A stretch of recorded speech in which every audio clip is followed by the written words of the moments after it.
أعوذ بالله من الشيطان الرجيم بسم الله الرحمن الرحيم لله ما في السماوات وما في الأرض وإن تبدوا ما في أنفسكم أو تخفوه يحاسبكم به الله فيغفر لمن يشاء ويعذب من يشاء والله على كل شيء قدير صدق الله المولانا العظيم الحمد لله رب العالمين الصلاة والسلام على رسوله الآمين وعلى آله وصحابه أجمعين أما بعد السلام عليكم ورحمة الله وبركاته সম্মানিত সুধী এবং দর্শকবৃন্দ, বর্তমানে ভারতবর্ষে এক নাজুক পরিস্থিতির মধ্যে দিয়ে রাজনৈতিক, সামাজিক, অর্থনৈতিক অবস্থা অতিক্রম করছে।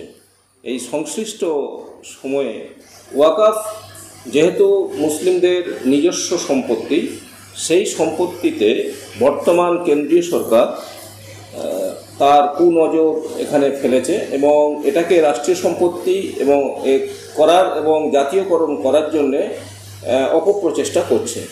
এ প্রসঙ্গে বর্তমান ভারতবর্ষে ওয়াকফ সম্পত্তির বিষয়টা খুবই আলোচিত বিষয়। এখানে আমি ওয়াকফ সম্পর্কে কিছু জরুরি কথা আলোচনা করব সংক্ষেপে। প্রথমত, ওয়াকফ শব্দের অর্থ কী?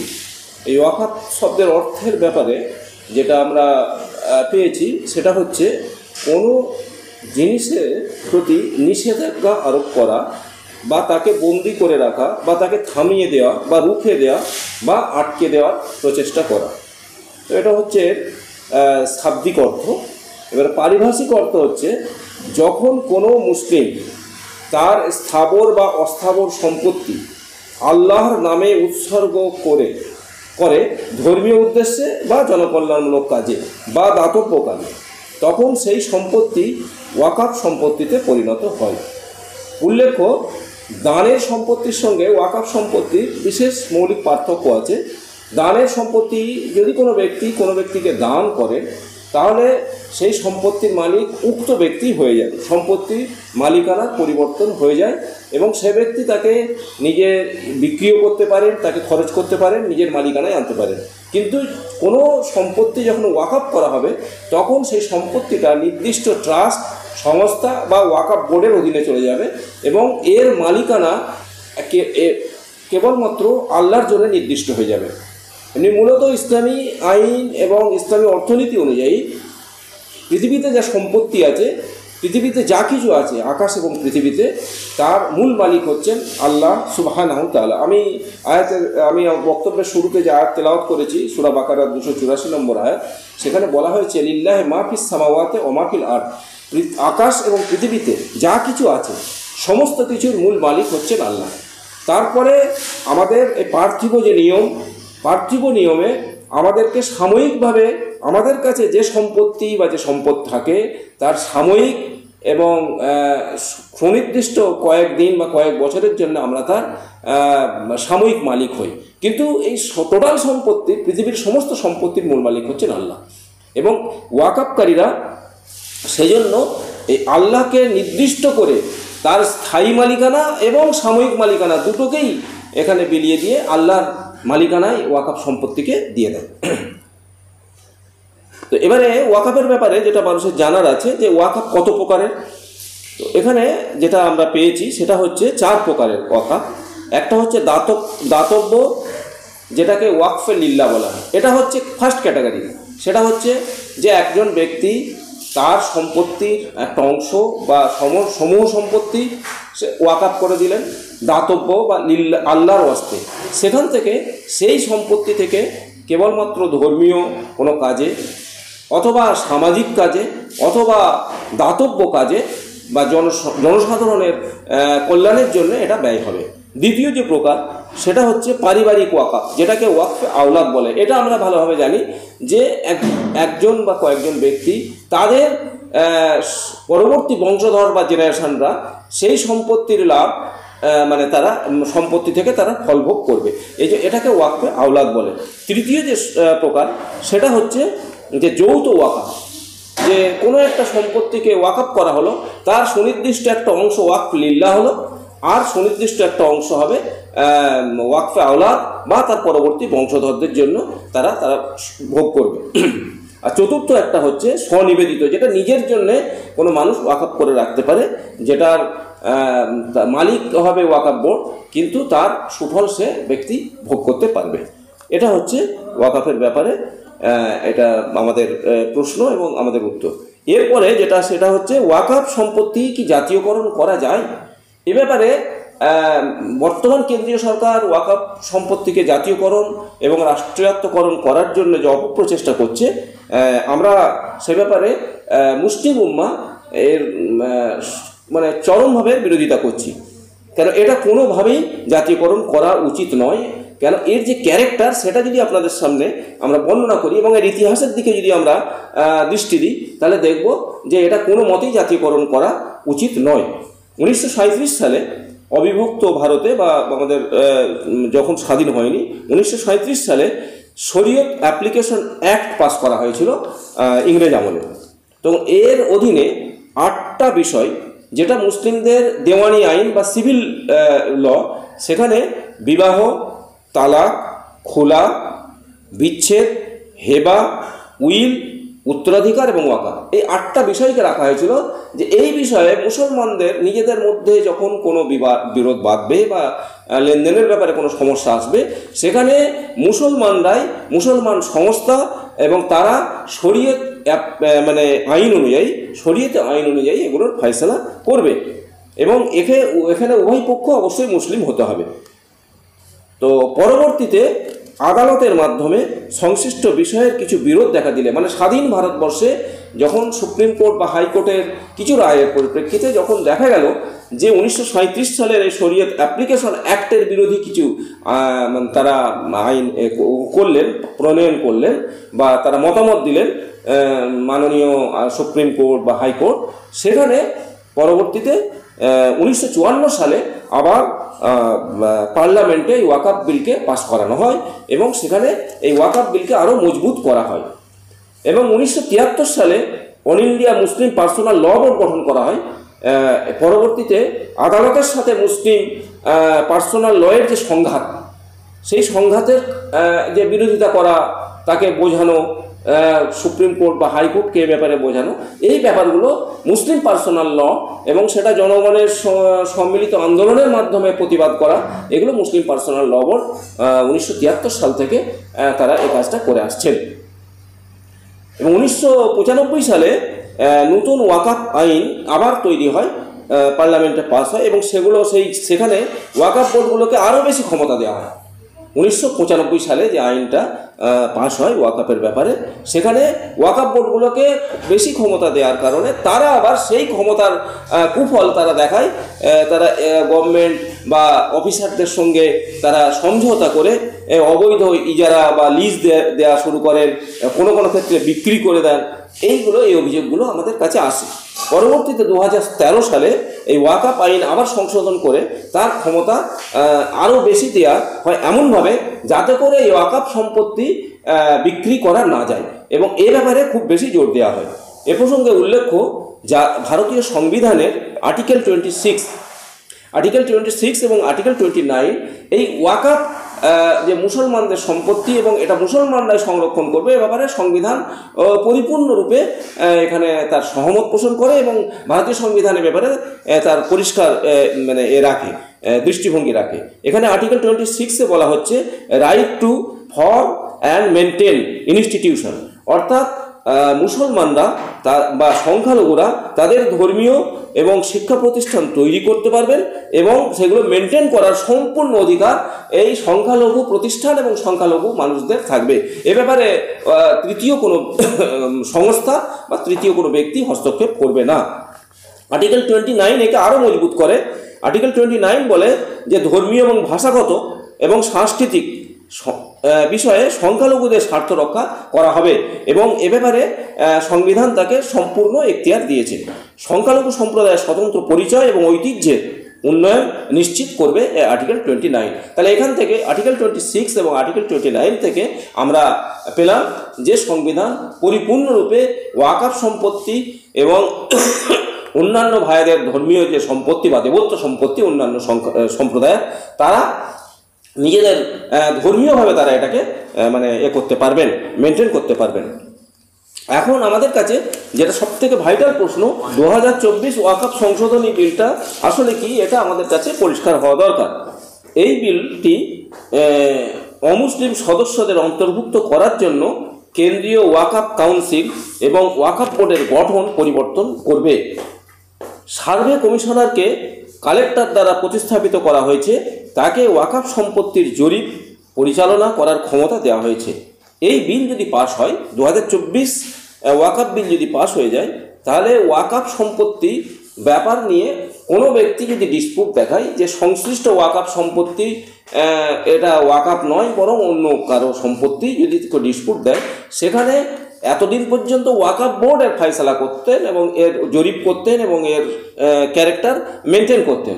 কিন্তু এখন থেকে এই বিল পাস হয়ে গেলে কালেক্টর অথবা ম্যাজিস্ট্রেট তারা পরিপূর্ণ ক্ষমতার অধিকারী হবেন, তারা জরিপ করবেন এবং তারা জরিপ করে তারা ফয়সালা দেবেন যে এটা ওয়াকফ সম্পত্তি নয়, এটা রাষ্ট্রীয় সম্পত্তি। এই ধরনের ফয়সালা দিলেই ওটা গ্র্যান্ট হয়ে যাবে। এই বিলটা মানে এতটা সমস্যা আনবে যে এতদিন পর্যন্ত মুসলিমদের হাতে এবং অন্যান্য সংখ্যালঘুদের হাতে তাদের যে সম্পত্তি, তাদের যে ধর্মীয় সম্পত্তি তাদের হাতে ছিল, তা থেকে ছিনিয়ে নেওয়ার এটা একটা অপকৌশল বলে মনে করা হচ্ছে। এখন মুসলিমরা বা ভারতীয় জনগণ কেন এর বিরোধিতা করবে?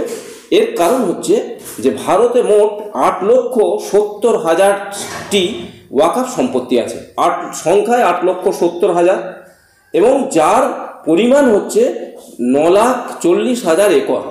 9,40,000 একর জমির ওপর এই ভারতে ওয়াকফ সম্পত্তি আছে এবং যার আনুমানিক মূল্য ধরা হচ্ছে 1.2 লাখ কোটি, 1.2 লক্ষ কোটি, যেটা এখনো পর্যন্ত এই বিপুল পরিমাণ সম্পত্তি সম্পূর্ণরূপে এটা সম্পূর্ণ মুসলমানদের সম্পত্তি এবং মুসলমানদের দ্বারাই পরিচালিত, মুসলমানদের দ্বারাই কন্ট্রোল হচ্ছে, ওয়াকফ বোর্ড অথবা ট্রাস্টের দ্বারাই।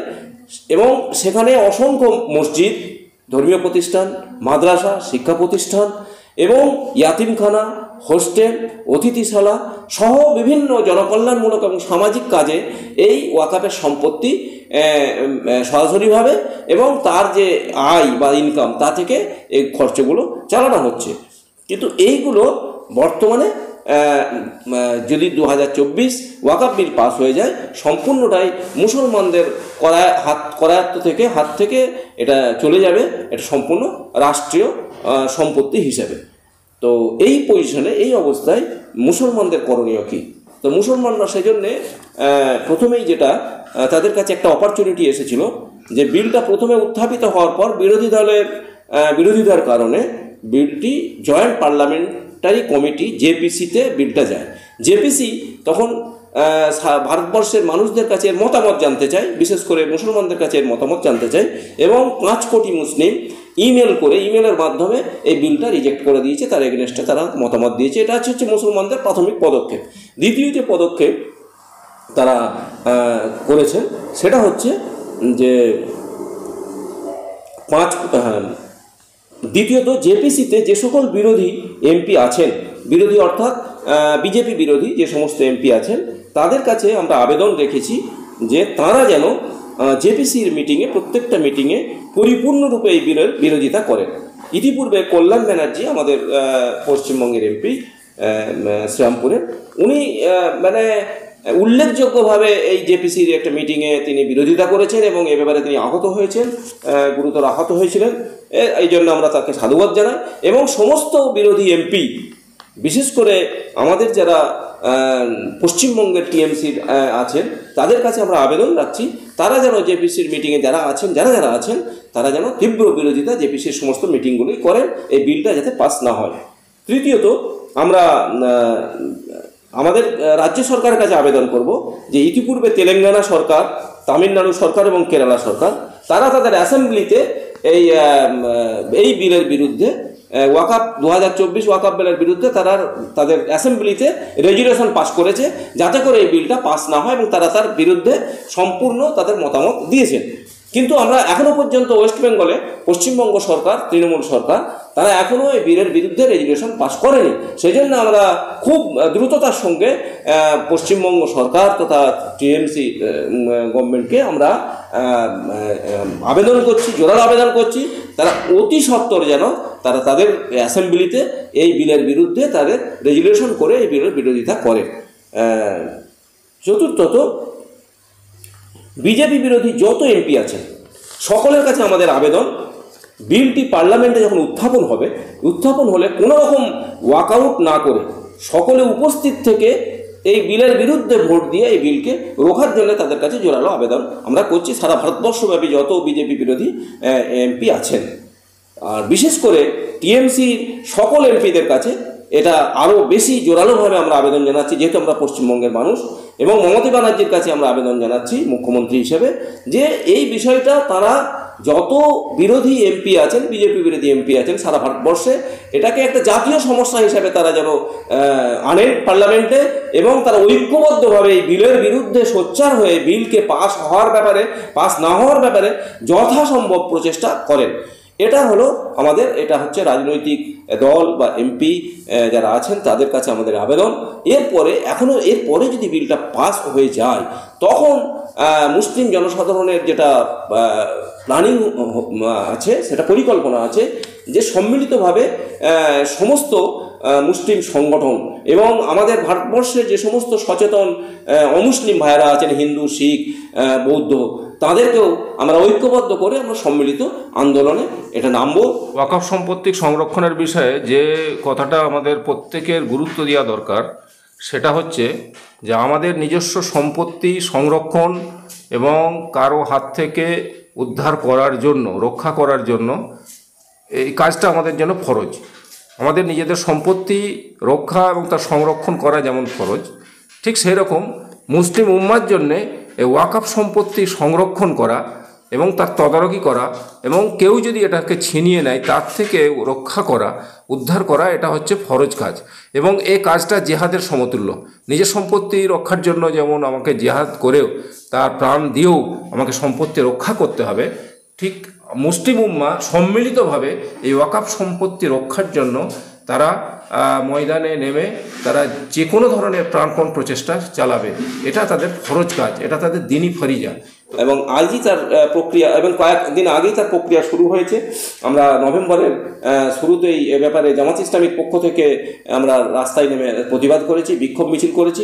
এরপরে আজকে 28 তারিখে জামিয়াতুল উলামা হিন্দ, তারা একটা বৃহত্তর একটা সংগঠন ভারতবর্ষের, তারা রাস্তায় নেমেছেন এবং তারা প্রতিবাদ করবেন আজকে ধর্মতলায়।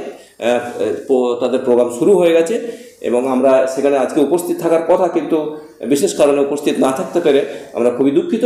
আমরা মুসলিম উম্মার কাছে, সমস্ত সংগঠনের কাছে এবং ভারতবর্ষে যত গণতান্ত্রিক এবং ধর্মনিরপেক্ষ সংগঠন আছে, সমস্ত গণতান্ত্রিক এবং ধর্মনিরপেক্ষ সংগঠনের কাছে, রাজনৈতিক দল সহ সমস্ত দলের কাছে আমরা আবেদন জানাচ্ছি যে ওয়াকফ বিল যে কোনো মূল্যেই একে রুখতে হবে।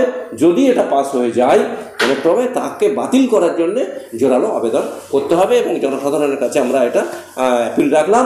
যে বিগত 6 নভেম্বর জামাত ইসলামী হিন্দ সমস্ত মুসলিম সংগঠনের কাছে আবেদন জানিয়েছিলেন যে এটা বিক্ষোভ আন্দোলন ওয়াকফ বিল যাতে পাস না হয় তার জন্যে শুরু করা, এবং ওখানে আলহামদুলিল্লাহ অসংখ্য মানুষ সেখানে উপস্থিত ছিলেন। বিভিন্ন ধর্মীয় সংগঠন এবং স্বেচ্ছাসেবী সংগঠন এবং গণতান্ত্রিক ও ধর্মনিরপেক্ষ সংগঠন যেমন ছোটন দাস উপস্থিত ছিলেন। এছাড়াও মুসলিম সংগঠনের সমস্ত নেতৃস্থানীয় মানুষরা উপস্থিত ছিলেন। সেখানে একটা ঘোষণা দেওয়া হয়েছিল যে আগামী দিনে যদি ওয়াকফ বিল পাস হয়ে যায়, পাস হওয়ার আগে যা করণীয় আমরা এটা আগেই বলেছি, যদি পাস হয়ে যায়, আল্লাহ না করেন, তাহলে কিন্তু সম্মিলিতভাবে সমস্ত মুসলিম সংগঠন যত সিলসিলা আছে, যত মতপার্থক্যই থাক তাদের মধ্যে, নিজেদের মধ্যে, কিন্তু তারা ঐক্যবদ্ধভাবে একটা সম্মিলিত আন্দোলনে নামবে।